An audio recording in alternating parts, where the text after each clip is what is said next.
Unfortunately, we only have time for one more. Anybody who hasn't asked a question yet? Yes. You're going to hate me, but what are your Turn off the thoughts on common sense gun laws? Oh, okay. Well, that is a timely question. I'm sick of, we have open carry in the state, and this is what's been going on. Well, that's been in our... A guy will put an AR-15 on his back and just stroll around Acro-U in the middle of the day because he can.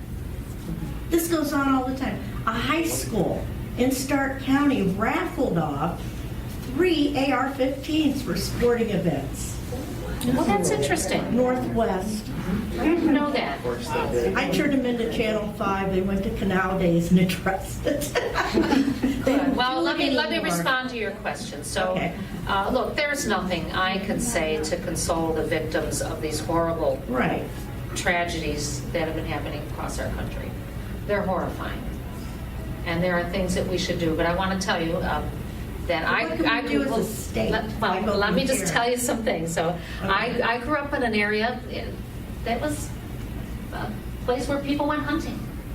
And it was not unusual on the first day of hunting season that a bunch of kids would skip school that day and go hunting with their dads. Mm-hmm. And this was our culture.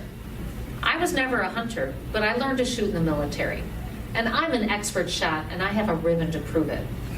But if there's one thing I learned in the military, well, there's a bunch of things I learned. The first thing they taught us in our small arms training was safety. Safety, safety, safety. That's something we need to reinforce. And we don't need that's what we need to do. And I do support common sense reforms to keep guns out of the hands of felons and terrorists, to prohibit the sale of those mechanisms that make that cause the tragedy in Las Vegas to be worse than it was, and to close the background check loophole. These are common sense reforms that protect responsible gun owners, preserve their integrity, but also can protect the general public who doesn't want to be caught in the next rampage.